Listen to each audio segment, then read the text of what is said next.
So we'll just rock it into our AGM. So I guess first up, we do have a member quorum, so just call for any more apologies that aren't up there. I do have one from Nick Beebe, beef and lamb. Are there any other apologies? No, cool.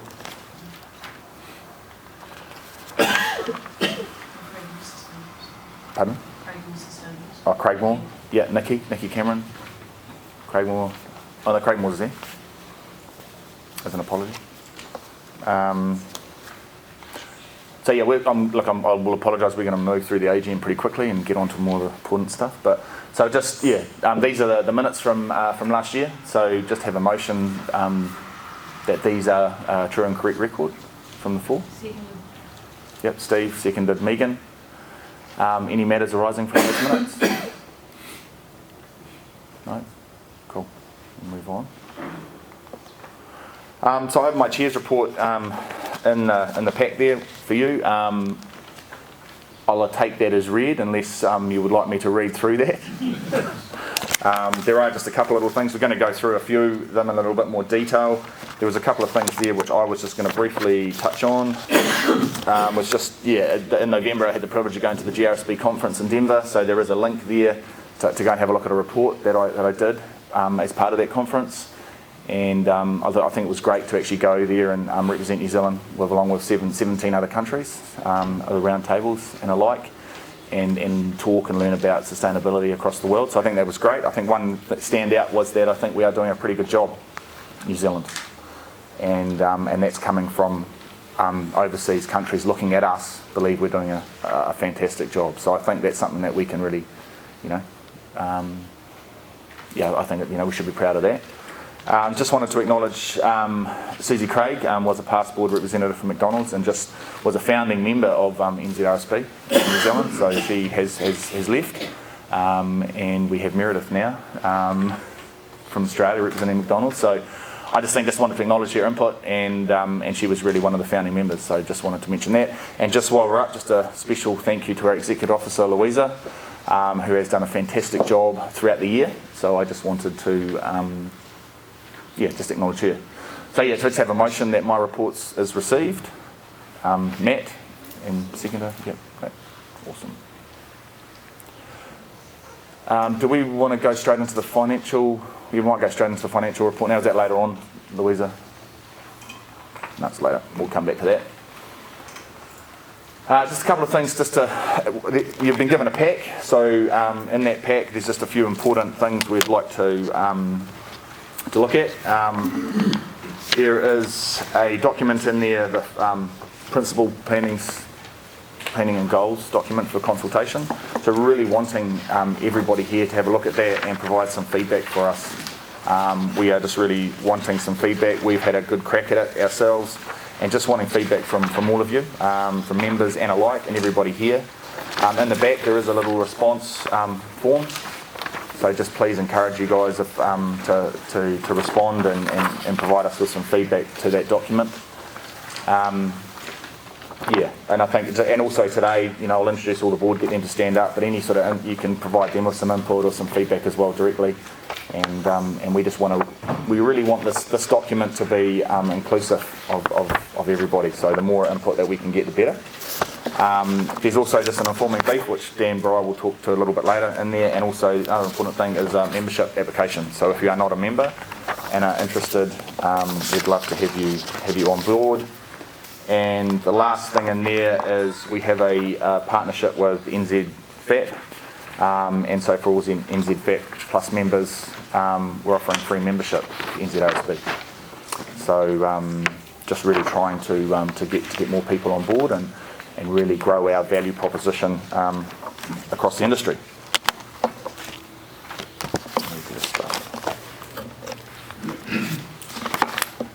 I guess part of those goals is aligning ourselves with the global goals. So the global goals for the Global Roundtable Sustainable Beef are around the climate, nature positive, and animal welfare. And so we're trying to align our goals because every country is different and have a different interpretation of those. But I mean, up there I won't read through them all, but that's sort of some of the things that we're actually we're working towards. So any sort of feedback and input into that is much appreciated. Now might be a good time, I'll just get the board members to just sort of stand up and wave. Steve Dickey, he's our treasurer, he'll get to talk in a minute. Megan Skiffington, AgResearch secretary.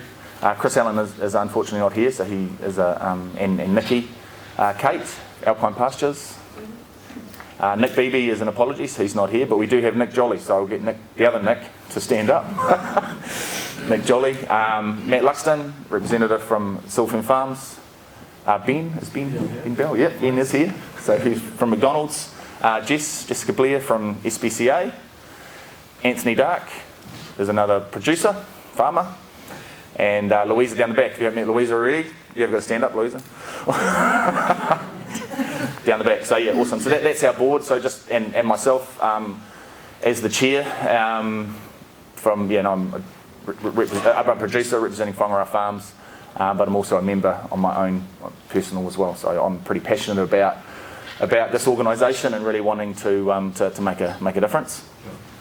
So that's our board. Talked about that. We have reduced the Tier 1 membership. So down the bottom, in the bottom corner there, you'll see our membership fees for the annual membership fees. And so we've had a few changes there to make, if you're under a $2 million business, regardless of what you are, where your category is, it's just $500 to be a member. And obviously ramps up the bigger the business from there.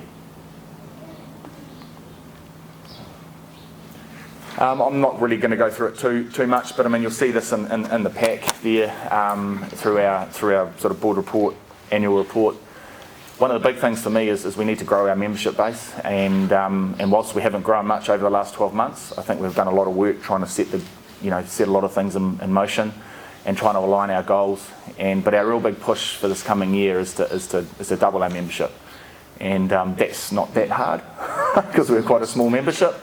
And I think potentially we can easily achieve that and maybe grow bigger. We're also keen on trying to get more people to get a bigger spread across the industry. So we are looking at targeting dairy in particular and a few other key members to join and provide some feedback.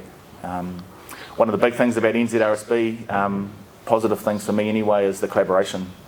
So across industry. So it's quite rare. I haven't seen it in my whole career, where you can have two rivaling processes sitting across the board table and actually having a constructive discussion and a collaborative discussion about moving forward as an industry. Also with NGOs, have SPCA there as well and input into that. And I think it's great that we're all collaborative and we can all leave our agendas at the door and work towards the betterment of the industry as a whole. Did you want to briefly talk to the certification framework or yeah, so the certificate. Yeah, I mean maybe I might dream Matt up to have a talk about that because it can't be all me doing the talk. So I might just get Matt Luxton to come up and have a little bit of a chat just about the certification framework because that's an important part of it. Yeah, I'm not going to read through that.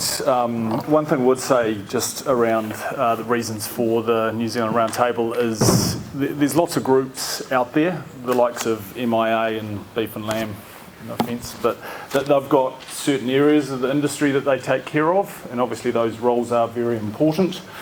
So Richard's comment around broad supply chain membership and having that collaboration along that supply chain is really important. So anyway, just tacking on to what he just said. Certified framework is something that we as a board have come up with to try and elevate us as a group of members that are striving towards that more sustainable future, I suppose.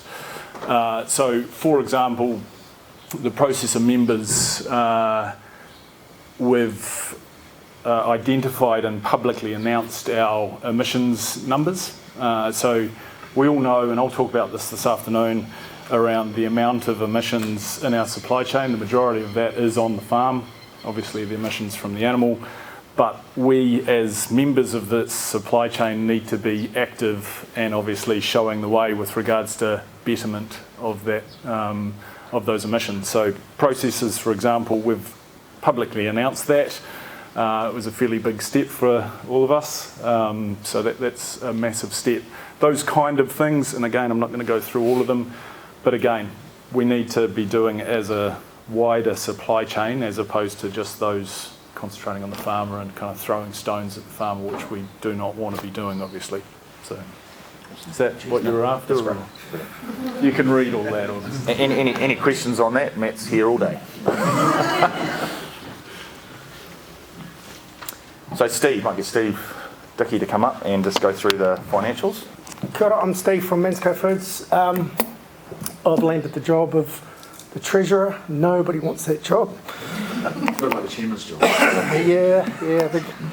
I'm not an accountant, but the good news is we've got plenty of accountants at work, so the work gets spread around a little bit. As you'll see there, our three largest expenses were pretty much for travel, general meetings and management fees.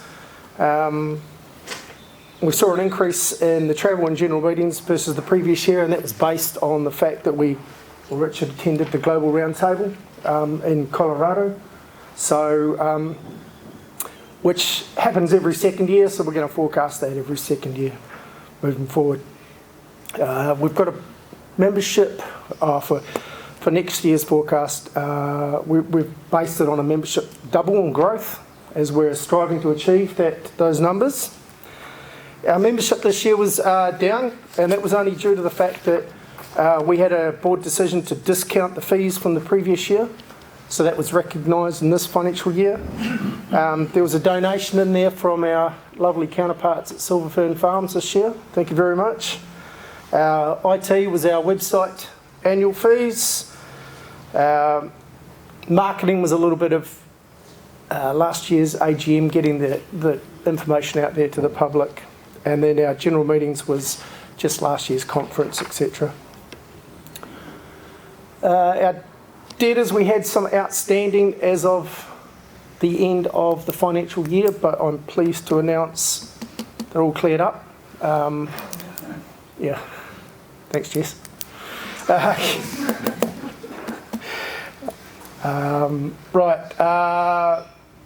Membership, we had a few outstanding memberships too from the previous year. So if we move along, which one is it, Richard? Click the other one. Forecasted budget. Obviously, like I said, membership growth. We've got no overseas travel.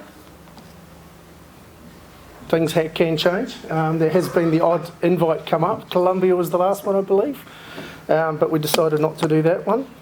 I've also allowed some money in there for project work. It's not huge. There may be some project work that we may want to get involved in, so we've put a little bit of a budget back into there for that. And forecast is a slight profit end of next year, so we've got a little bit to play with if we need it, based on our membership growth of 100%. So if we review last year's, we actually did very well. We managed to stay in line even with that discounted membership rate. We knew that was going to happen, so we projected that. And like I said, we're not doing that international travels now every 2 years, which we found out. So that was it. Any questions? What are management fees? Management fees are our executive officer. Sweet. So they're paid monthly. Anything else? Do we need to motion that? Do you want to move a motion that your motion be accepted? Yeah, can we move a motion that the financials are accepted? Yep. So we've got Richard and Anthony. Great. Thanks. So we'll just move to election of the board. So there are 14 available seats on the board. We have no nominations received this year, which is a bit disappointing. And we have 4 retirements of the longest serving board members as per the Society Rule 6.1. So those 4 this year are Ansco, Steve, Whangara, myself, Kate at Alpine Pastures, and Nikki Cameron from Craigmore. So Nikki has actually resigned from the board. They're still a member, but she has resigned off the board. So based on that, all retiring board members have been eligible for re-election and have put themselves up, so they are re-elected straight up. So yeah, congratulations to us. In saying that, I do think there is some opportunities on our board, and we do encourage some of those different organisations, and we will be being a bit proactive around that and doing a bit of shoulder tapping and trying to get a bit better spread on that board. So yeah, so look out, some of you guys, people, ladies. Yeah, the board can co-opt people in. So we are looking to do that. We want to have a full board. I guess initially most things are happening at the board level. Our goal is that it's not actually the board are just there as figureheads, it's more the members that are actually driving the organisation. So that is our long-term goal. Currently, we just have to get there. We do feel that we need that good board representation across the industry.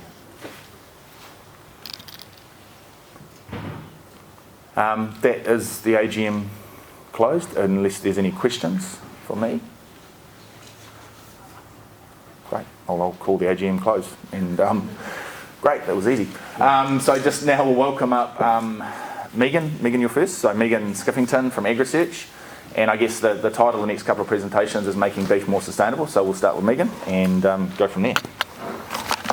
Sure, thank you. So Louisa, are you happy? Have we ticked everything we need? Okay. Can't have Louisa angry at me, that doesn't go well. So I had a really wide brief, and the other thing, which I'm sure some of you will feel my pain, I am the guinea pig for a first new slide template, so this may all go to custard. Good luck to us all. So welcome to AgResearch. I don't know how many of you actually know who AgResearch is. Oh, look how bad that looks. Oh, wonderful. Well, I'll give that feedback.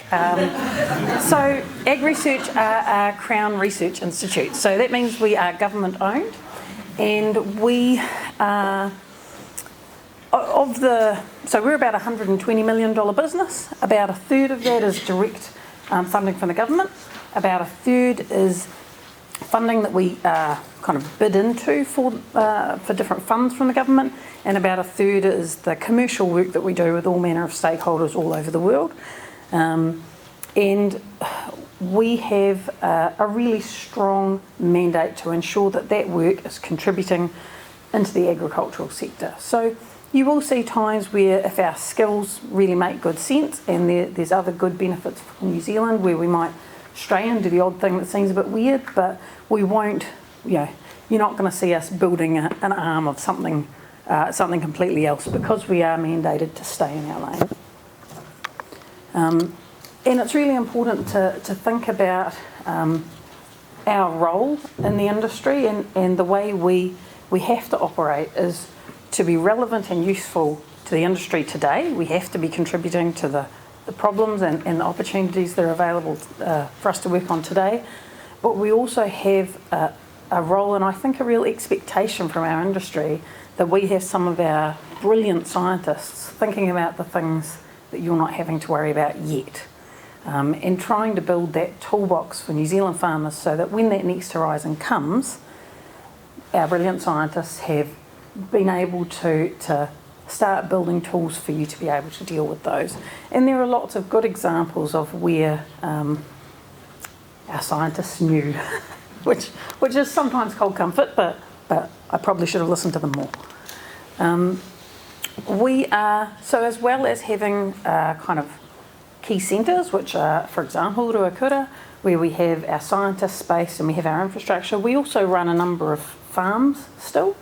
Ranging from a farm that deals with things like TB cattle, so pretty highly secure, and to actually really what you consider pretty industry normal sheep and beef blocks down south. So we are able to run farming experiments where you don't really want us on your farm. So anything where we might have to look at things that need to be carefully managed in terms of animal ethics, or could have impact on commercial farmers, we wouldn't ask to do that on their farm. If we're doing a trial crop that might be a complete flop, you don't really want us to take that rotation out for you. But where possible, we really love to engage with farmers, and some in the room today who allow us to really make sure that we're getting that reality built into how we're designing the science for the future. We do have two pretty broad themes to what we do. Everyone recognises agriculture, the name kind of gives it away. But, I mean, most of what our farmers and producers are doing should hopefully end in a food or bioproduct at the other end. And so it makes really good sense that our capability reaches out that far as well. So we have amazing food scientists who join particularly a lot with Massey, and who really are working on building the value, the understanding and the functionality of foods produced in Aotearoa and other bioproducts. What are we going to do with wool, that kind of thing. And so one of the things that's quite special about us is we have people literally all the way from probably the best sheep reproductive physiologist in the world who lives in her little lab and does her thing, all the way to the people who are trying to make that sheep meat worth more. So we have a real span and an ability to bring a huge number of different minds and different concepts into solving problems. Our research priorities should not really be a surprise to any of you. We aren't trying to be elusive at all. You'd expect that climate change mitigation and adaptation are absolutely critical to us at the moment, and being relevant to our sector, as that is so critical to them. So we hold things like the New Zealand methane measurement kind of gold standard chambers at the Grasslands campus. Don't ask me why. People have seen a box, people have seen a cow, put a cow in a box, people love it. So literally in 2 days' time, I'm running yet another tour, and it's primarily farmers who deeply want to understand and get their hands around what does this really mean. No farmer loves a PowerPoint, but if they can understand and see what's happening and see the cow in the box, it actually really helps to understand how we as a country are investing in trying to come up with solutions and trying to understand. Because I think one of the key roles for AgResearch is actually to develop the data to support decisions. And it probably is a bit scary how little data there is on things like sequestration, those kinds of things. So there's a lot of work for us to do, and it's wonderful to be needed. We also, obviously we have to deal with what's burning right now, but underneath that we're going to have things that our scientists think are a priority as well. And so, for example, fresh water is always going to be critical. So the whenua and awa are the pillars on what we're building. And our system scientists understand that actually if you were to really support improvements in things like fresh water, you're going to really support emissions improvements as well. So that thinking in a system is a capability that our scientists regularly remind me that I don't have. And so we need to make sure that they get the opportunity to engage with our stakeholders. And I didn't actually tell you what I do, so I'm clearly not a scientist, but my job is to engage our scientists with stakeholders and our stakeholders with scientists, because AgResearch is measured on impact. So no one but us and our scientists loves it when we write science papers, and the country needs us to write science papers so that we can then have something to hang our science on. But actually for us, delivering things that are useful to our industry, useful to our partners and useful to farmers, that's how we decide whether or not we're successful. So you can see a number of other pieces there, and the other piece that hopefully you've felt a bit of today is for us really trying to grow our capability in kaupapa Māori, and we have a reasonably newly added to team to really help us deliver to some of the stunning and innovative Māori businesses that we are lucky enough to get to work with. And you guys want us being efficient. We don't want to reinvent any wheels, and we also want to make the best of infrastructure and investment around the place. So we connect all over the globe with all manner of different things. I am always astonished when I show up I literally showed up in Nottingham having to wear this jersey, and someone said, "Do you know John McEwen?" So our scientists are around the world known for what they do, and it really helps us to make sure we have things like consumer perspectives well in hand. So we are staying true. Now, this is the bit I'm scared about. Oh, well, aside from the ugly slide.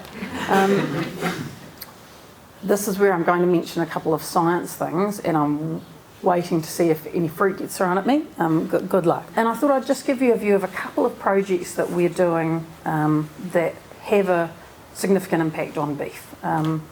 Remembering that a lot of the things we do, if you're talking about things like pasture, water quality, emissions, that they can, help all of our farm systems. So sometimes it's hard to actually put a specific stake in the ground, this is for beef. But I thought these were some pretty interesting ones. So I thought some of the under the radar stuff's actually pretty cool. I don't know if you know, we do all the TB testing for New Zealand, and because our scientists have invested their brain cells in this over the years, the experience with TB testing, accuracy, sensitivity, timing has been massively improved.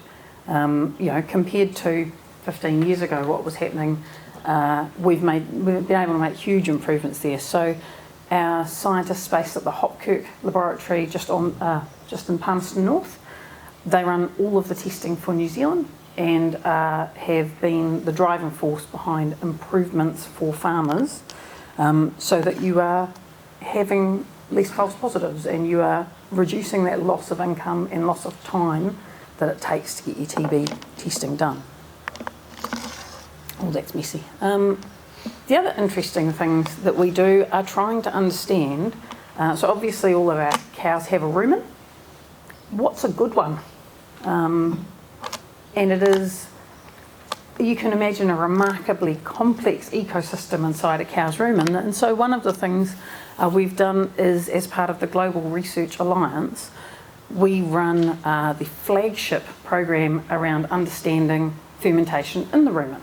And so you can see we have samples from all over the place, buffalo, all sorts of things, that get sent to our Invermay campus, to Suzanne Rowe, who is doing microbial sequencing and community mapping to understand what is a New Zealand rumen different, as I said, what does a good rumen look like. She still hasn't convinced me that a rumen could look good, but nonetheless, it seems stinky. But and so our the data that we're developing here also is hugely important when you think about things like potential inhibitors, potential feed additives, potential innovations for our farmers. If we have the data to understand where that might be able to impact, and also for companies that want to develop those things, well, if our rumen's very, very different to someone else's, then we need to moderate our expectations as to what those products could do. Sorry, there's no cow on the box. That makes it a boring box. But Dan will be excited. So a lot of you will have seen our sheep portable accumulation trailer, behemoth of a thing that rolled up and delivered 5,000 measurements last year. I mean, the farmers were jumping at it to the point where we've had to make another one of these forsaken trailers to drag around the country. And I think at the moment there's 2,658 more bookings in the North Island, because farmers want to know and they give up their time and their space and come and help us to give them the ability to develop breeding values so that they can respond in their flock to what New Zealand needs. So the next step is, how do you do a cow in a box at your place? And there's been some really great preliminary results, and beef and lamb are part of the next piece to try and build out and make sure we're really confident before we drive up your driveway that we're giving you something you can hang your hat on. And the second, which doesn't look as good, we also love to swab bits and pieces, find out what are the less invasive and less costly and time use for farmers ways that we can get more information. So saliva swabbing is much quicker than standing in a box for an hour. Saliva swabbing, and also you can do rumen profiling as well. We're working again, that one again is at the Invermay campus and a bit of grasslands, to understand what do those materials tell us. I mean, if you could take a cheek swab of your cow and from that gain really valuable information for developing your herd, yeah, that would be magnificent. So working with partners like Beef and Lamb and Pamu to develop those technologies to a point where New Zealand farmers can have those tools in the toolbox as the world changes. We do weird stuff to food.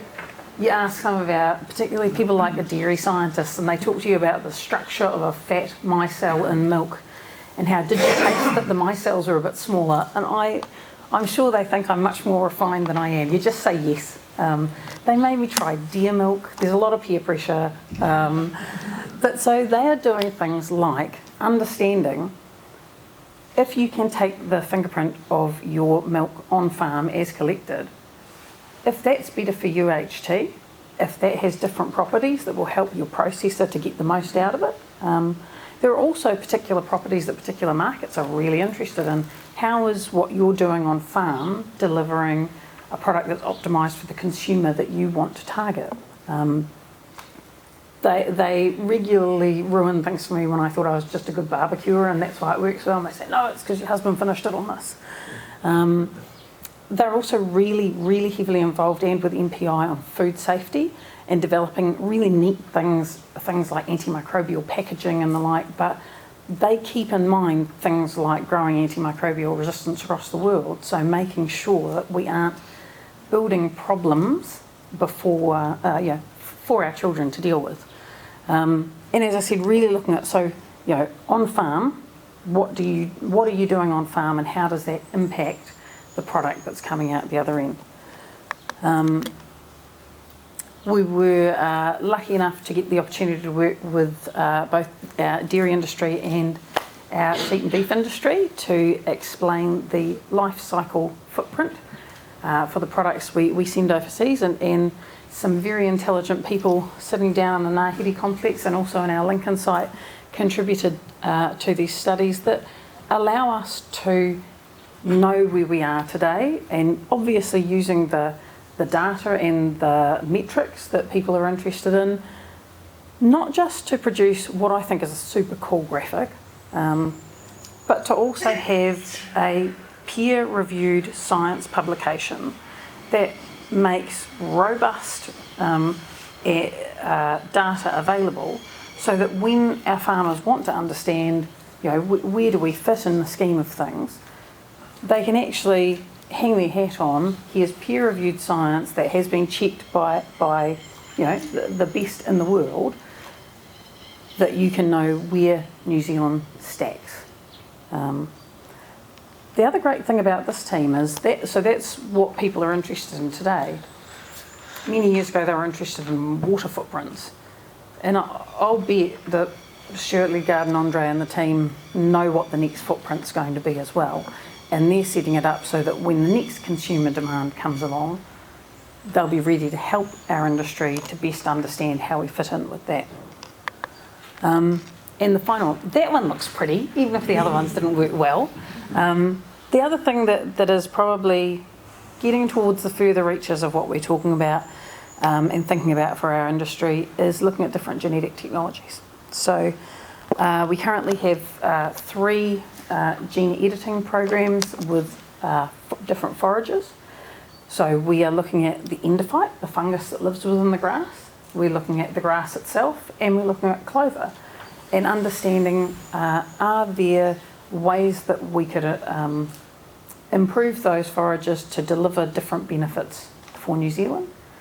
We certainly, we know we can, and our next step here is actually to work through with EPA and understand how would we approach understanding a consultation with New Zealand around whether this is a technology that they want to work towards. Our scientists are the servants of our people, and they are not trying to push something just because it's fun science. I know they wish they could sometimes, but tough luck. So we know we can do things in science, but we will be guided by what's the right thing and how our consultations go.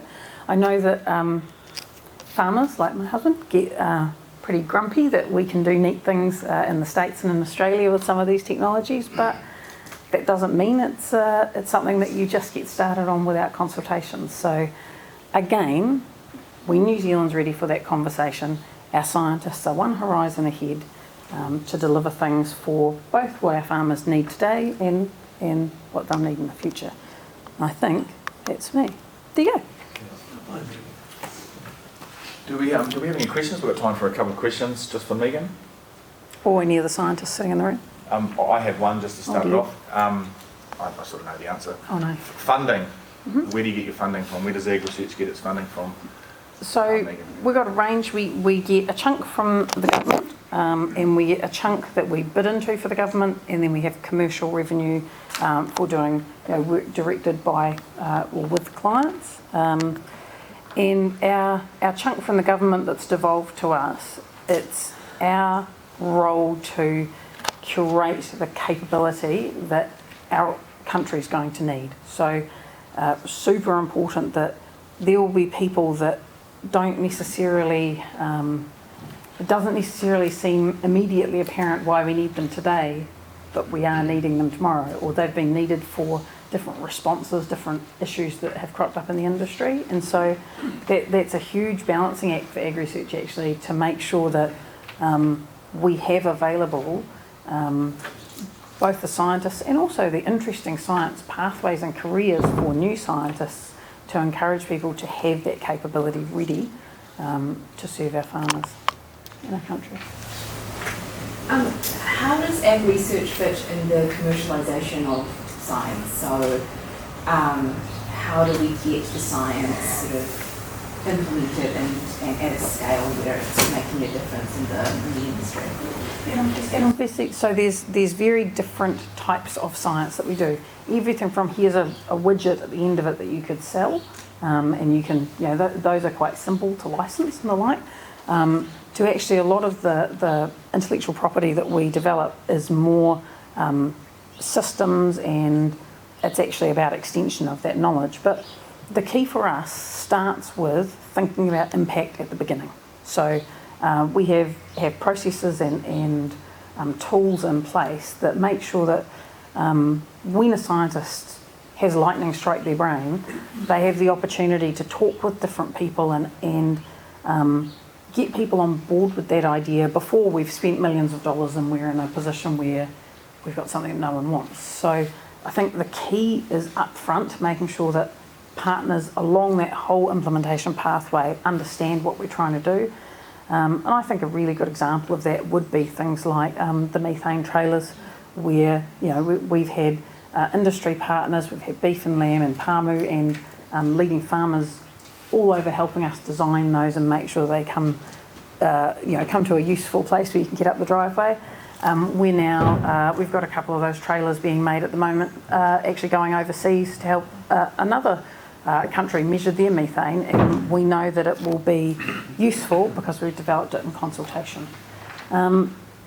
We do have a commercialisation team, so and they are really smart and do things that I don't understand, but they are always looking for partners for specific technologies. So, for example, a vaccine development, they will be developing a full portfolio around that product and go and talking to the key stakeholders that can deliver benefit first to New Zealand, and then potentially things like revenue streams into AgResearch are good for New Zealand because then we can pay for more scientists. So looking for the right benefits and then the right partners to deliver those. Sorry, that was a bit waffly, is that? You can come and you can chat to me after. He beat you. Universities, is there collaboration mention too many universities?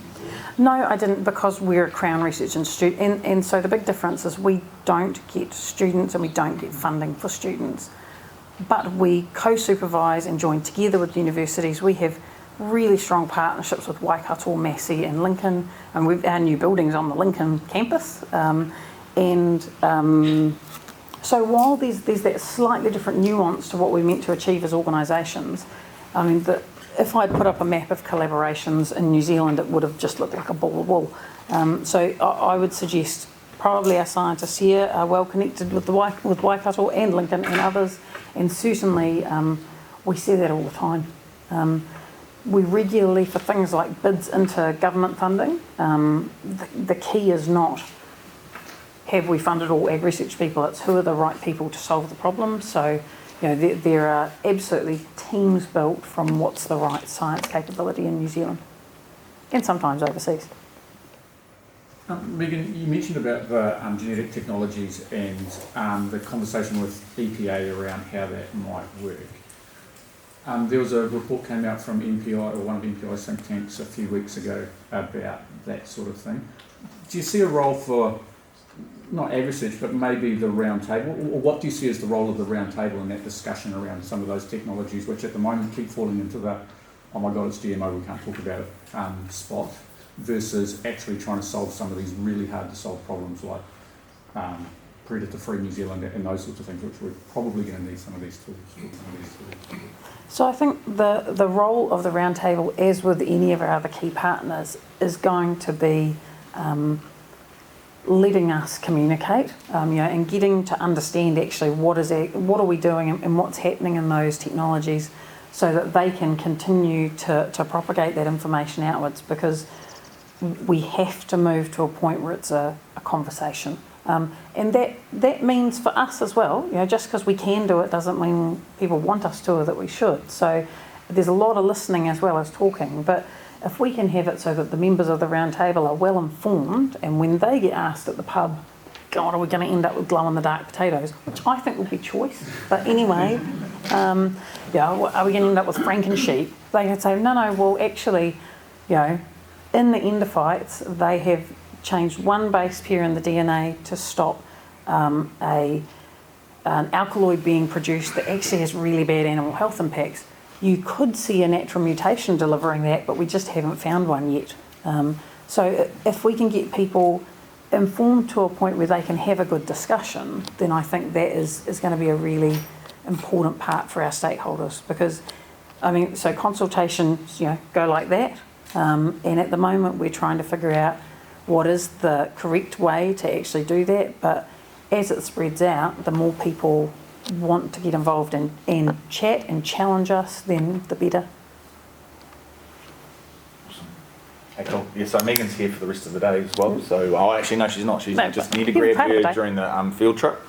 Unfortunately, Megan can't be at dinner, so just any further questions for her, that'd be awesome. But yeah, no, cheers. Thanks, Megan. There are also some AgResearch scientists here. I'm pointing to Cheryl O'Connor, who's going to wave, and Grant Rennie, who can also help you if you have health issues, apparently. Farm system science, also emissions science and animal welfare science. Please do feel free to have a chat with them. And I was going to say, I can't even capture what your science you do. You seem to do everything. Yeah.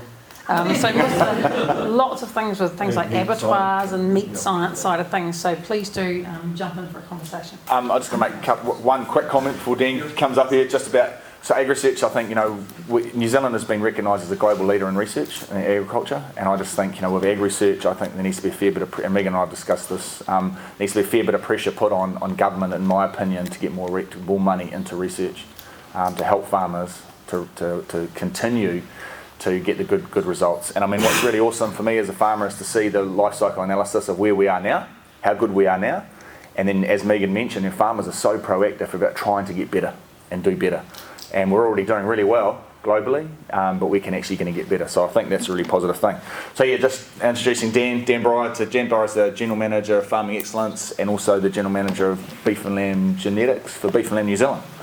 So yeah, to come and talk to us about the Informing Beef program. Thank you very much. All right. Sorry, my slide didn't work either. Thank you for having me. So I'm just going to take the opportunity for sort of 10 or 15 minutes to talk about this particular project that we're doing in our beef work. And there's a series of projects, so I'll walk you through what we're doing there. But the first thing to start with is the why. Why have we decided to invest in this program? This is $16.5 million. It's running for 7 years. We're up to year 3 at the moment. And so a few numbers I just grabbed as I walked out the door this morning. The genetic gain, so this is the improvement that the national herd or the national flock makes year on year from our sheep, makes about 2.5%. So the value of that genetic gain every year compared to the total side of the industry, about 2.5%. Our dairy industry makes about 1.8% improvement. Our beef industry at the moment is making about 0.5%. So there's a massive gap between what we are achieving and what we could achieve from genetic gain. Genetic gain is like rust. Once it starts, it just carries on and on and on and on and on, and it compounds, right? The geneticists like saying that it's cumulative and permanent. Cumulative and permanent. So if we can get a positive cycle going in beef genetics, we'll get it. Capture $450 million, we reckon, over the next 25 years. So there's a lot on the table. There's also some biological advantages why the sheep have 2 lambs. Sheep have got a shorter generation interval, which is really important for genetics. The dairy industry structure, where they've got a few sires producing most of the daughters across the national herd, makes a really big difference, but still room for us to improve these good looking fellas. So with this project, you can read the words, but the key things there, we want to make great tasting beef. We want to back our beef production with a strong environmental story. And we don't want to lose the production efficiency. So we could be guilty of spending a lot of time on sustainability and the things which are really important to MPI at the moment. But we still need our farmers to be profitable and sustainable, right? And so we need to improve that production efficiency as well. We're going to do that by producing some evaluations and really focusing in on New Zealand specific traits. So at the moment, the beef genetics evaluation in New Zealand are actually run out of Australia through an organisation called AgResearch.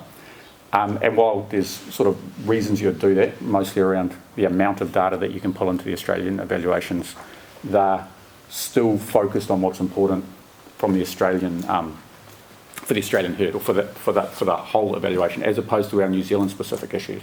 You know, outdoor farming, wintering how we do, and our greenhouse gas footprint.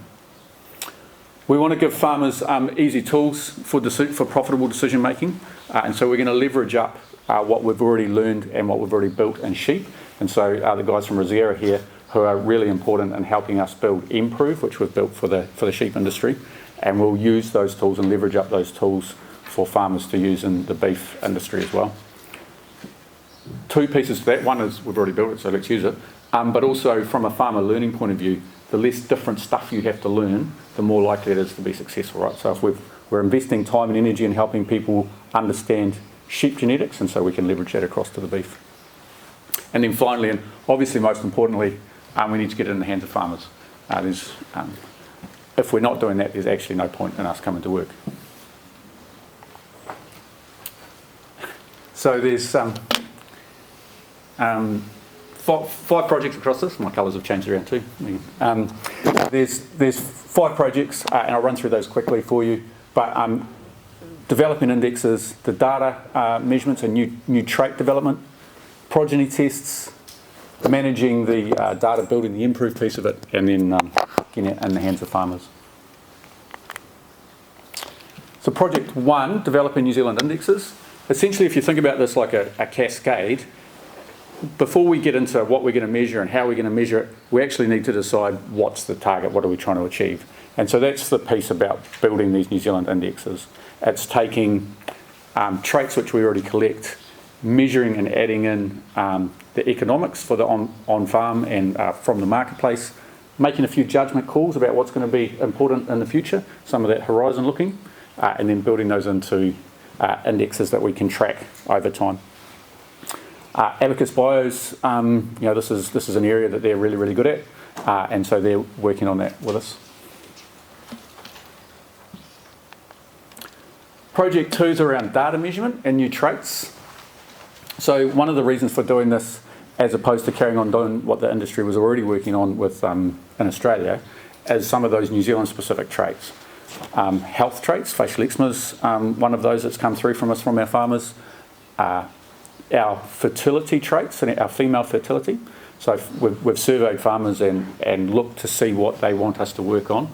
And one of the things that they're most concerned about is their rebreeding rate of their heifers. So after a cow's had her first calf, that big difficulty they have getting back into calf the second time round, which has a big impact on the profitability of the herd. And methane and the environmental impact of those animals. So I'll talk a little bit more about methane. In this project, we do have some goals around methane reduction, but they're around the efficiency of methane production rather than the absolute reduction from animals. So really important to make sure we separate those two things, because one we can do, one we'd like to do, but we can't at the moment. So the astute among you will notice that that's not a cow in the box. But these are Megan's trailers that she was talking about before. So we would like to figure out how we can replicate this type of thing for the beef industry. For those who haven't seen it, this is on farm. This is on Paul Crick's place actually. They back it up to a trailer, sheep come up onto it, go in the box for a period of time. Do you know how long? A couple of hours in the box, and then coming out of the top, these gas analyzers measure the methane and the carbon dioxide coming out. So we've got two pieces of work inside the INZB program to lean into this, which might be of interest. First is a prototype of sticking some animals in a box, seeing how they handle the box, seeing how if the results make sense from a scientific point of view, essentially prototyping that. So we're doing that down at Invermay this coming spring, hopefully. From there, we'll also collect rumen samples. So if we can come up with a way that means we don't need to use a box, so that we can do more tests on more farms, exactly like Megan was saying before, we'll try and use that prototype as a way to look for those other ways to measure the tests, to measure the methane output. And then secondly, we've also used the INZB program as an opportunity to pull together all of the people who know stuff about this from around New Zealand. So this is from the dairy industry, from the beef industry, some of AgResearch's deep knowledge around what's happened in the sheep, to try and map out what, if we were looking for an absolute reduction in beef methane production per animal, what we'd need to do to figure that out. We're in the process of figuring through that at the minute. It's fair to say it's going to be hard. It's probably a 10-year project, particularly when you think about the generation intervals, so the breeding intervals of animals. We would try and steal as much information as we could from the dairy industry. We'd try and steal as much information as we could from our friends in Australia and around the world as well. But suffice to say, we're trying to figure out how to do it. All right, progeny tests. So a really important part of this program is collecting some data, and genetics works by volume of data and it works by linkage of data. So the progeny tests have a really important role in allowing us to collect lots of trait data and also being able to link it together. We're building on progeny tests that were already carried out over the last 7 years, Richard? Yes. On farms around New Zealand, of which Whangarā was one. And so we're carrying on collecting data from those cows that were already there, that were already mated, and we're building new progeny tests. We've got one at Lochinvar and one at Kepler down in Te Anau, which I think where that photo's from.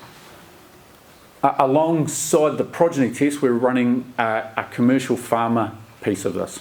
So in the sheep industry, we get lots of data from our sheep because they all have 2 lambs and people have lots of sheep. So if you're a sheep breeder, you've got hundreds or thousands of animals, right?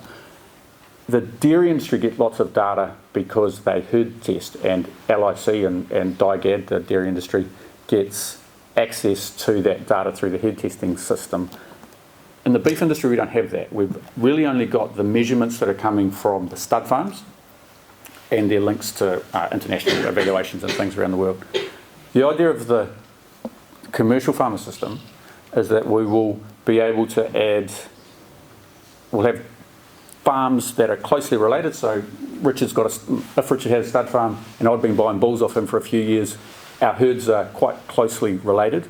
And so the performance of my farm and the daughters and sons on my farm will relate back to Richard's bulls. And so we'll be able to create more information and build a better data set around what's happening on farms. It's been hugely popular. We've got 22 farms enrolled already. We're having to turn people away who want to be involved in that. So it's been really successful. It's also a proving ground. A big chunk of that $450 million we're going to get back is from farmers using genetic tools and AI on their farms.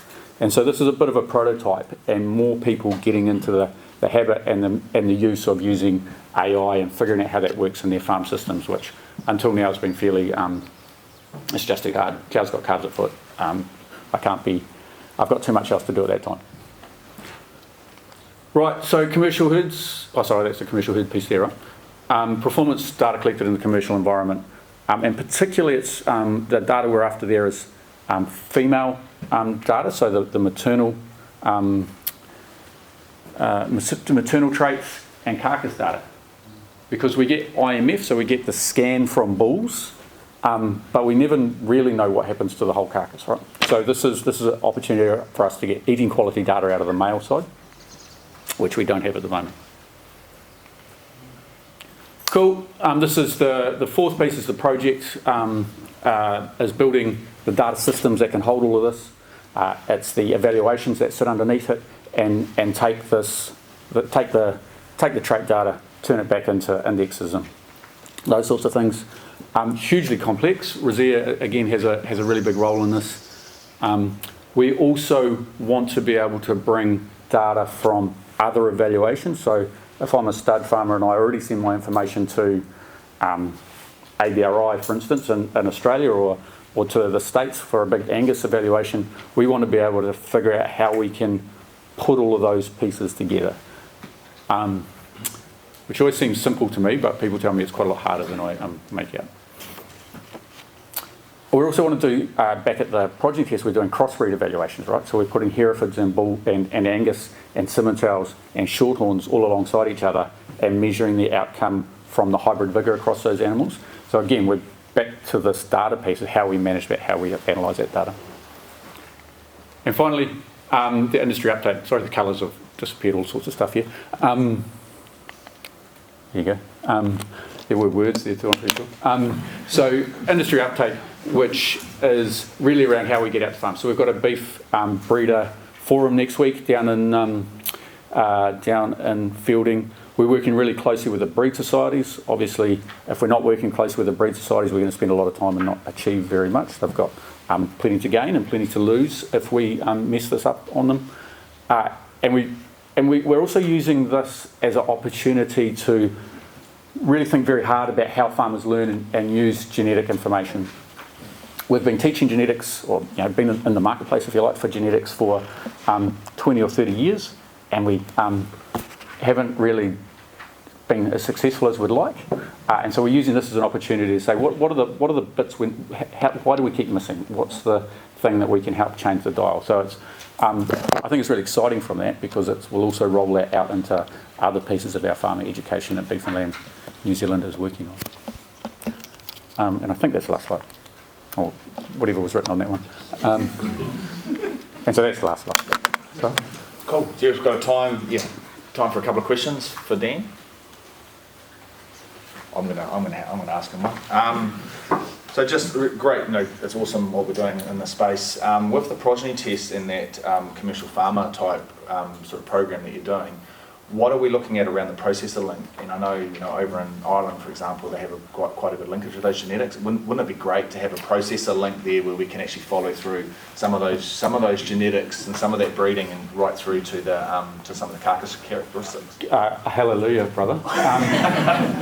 So we've got a Skiffington Farm actually are a co-funder of this project, and so we are trying to collect that data at the meatworks, that meat eating quality data, and then flow that back through the commercial herds data and then back as far as the as those studs, so that we can build that into those evaluations. So absolutely, that's a really key piece of that program.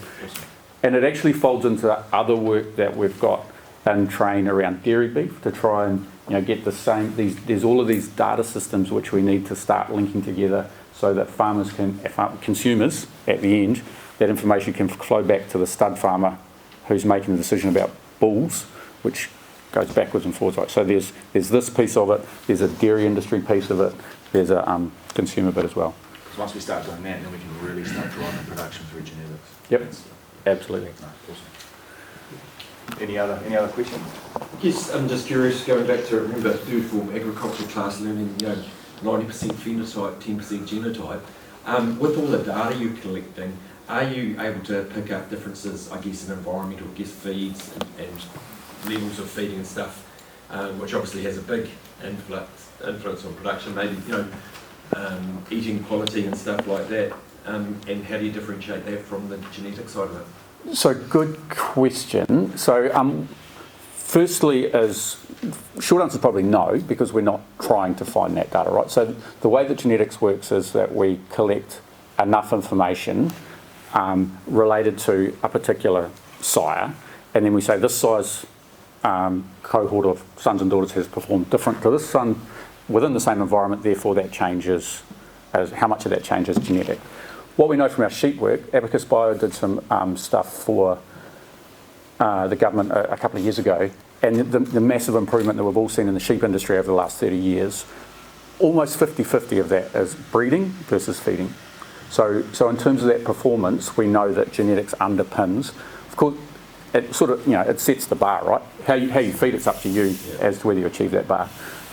Within this project, we're not going to be able to say the animals that came off fodder beet are different to the ones that have come off diverse pastures or whatever. We're just not trying to find that. That's not a question we're trying to answer. Oh, is that a question, actually? Oh, of course. Good. Was it the correct answer? And just got back from Ireland, and the goals and what they're doing in Ireland seem to be so similar to what you're trying to achieve here.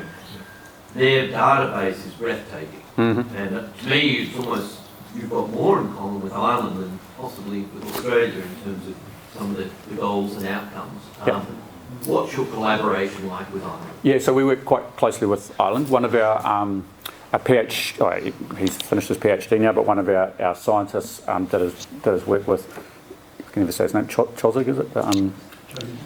Chogus. The Irish, we have close relations with Donna Berry's one of our advisors into this program from Ireland, so we do have a close relationship. I'd love to have their 300 million euros to build it, and then we'd be having quite a different conversation, because absolutely Brian Wickham from this room, right? Credit to him, because it's a real asset. I could just comment, there are a number of New Zealand, Ireland funded projects that have literally just started in the last few months that absolutely are looking to do the best there.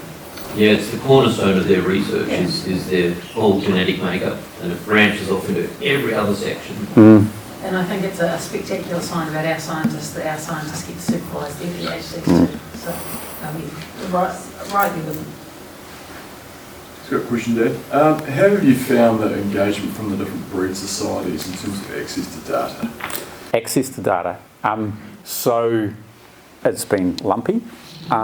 It's probably That's probably one of my biggest challenges from a process perspective in the Alliance Group.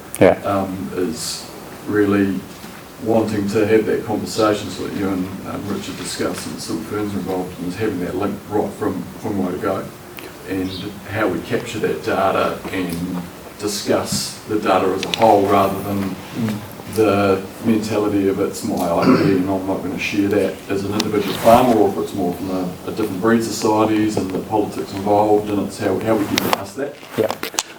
So it's fair to say we started off on a very cold spot.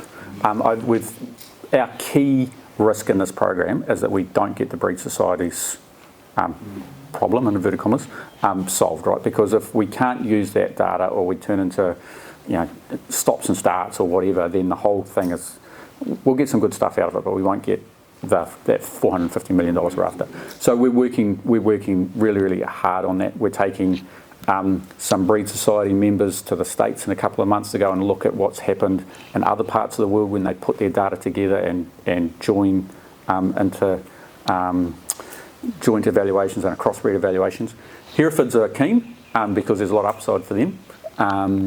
The Angus guys are, and the Angus politics has got its own problems, but we're just trying to say this is what we're going to do. This is how we think it'll help out your business. This is how we think it'll help your commercial customers, because at the end of the day, these guys sell bulls, come and join the ride. Really, it's going well. We're pretty happy. The other thing that we're thinking about is we've got funding for this for 7 years. And what I don't want to happen is a little bit what we had happen in the sheep genetics world, is that we had lots of activity and then suddenly the funding ran off, right? And so the breed societies and their main provider being Performance Beef Breeders NZ, PBB, are an important part of what this looks like in the next 10 years as well as in the next 3 years. Yeah, so we're working real hard on that. Awesome. Maybe just one more if there's another one, otherwise we'll... one more, last one. Yeah, Dan, what's the workload going to be like for the commercial farmers involved in capturing this data? So most of the guys, the people who have joined in already, we're actually capturing a large amount of it anyway. So we're the early adopters, and the people who are interested in this sort of stuff are the ones who jumps on board. Are you guys one of the? Yep. So Richard and his team had already been doing the progeny test, so they're in the. But you're probably better to answer than me.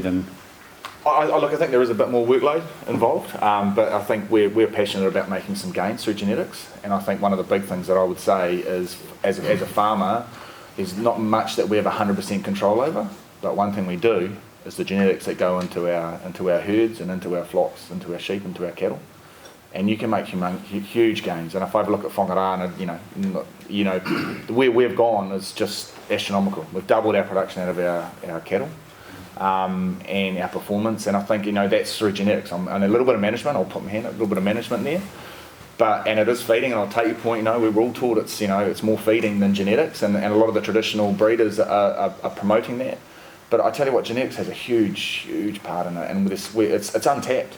It is untapped, and New Zealand we're quite a way behind. This is trying to bring us up to speed quickly, but we are quite a way behind where we potentially could be with genetics. And yes, there's a bit more workload, but I think when you actually work at the benefit of that, it stacks up. And that'd be repeated for so Mendip Hills who did the same sort of thing as these guys did in the past. Like there's that workload, but often it's things like staff are interested in what's going on and have a feedback loop around what the decisions they're making on farm. There's obviously the economic and financial advantages. So we're not finding it hard to find people to do it. I guess is probably the best answer at the moment. Maybe when we get to 50 farmers, if we're scratching, then we might have tapped out. We'll see. Sorry, hey, look, great. Thanks, Dan. All right. Brilliant.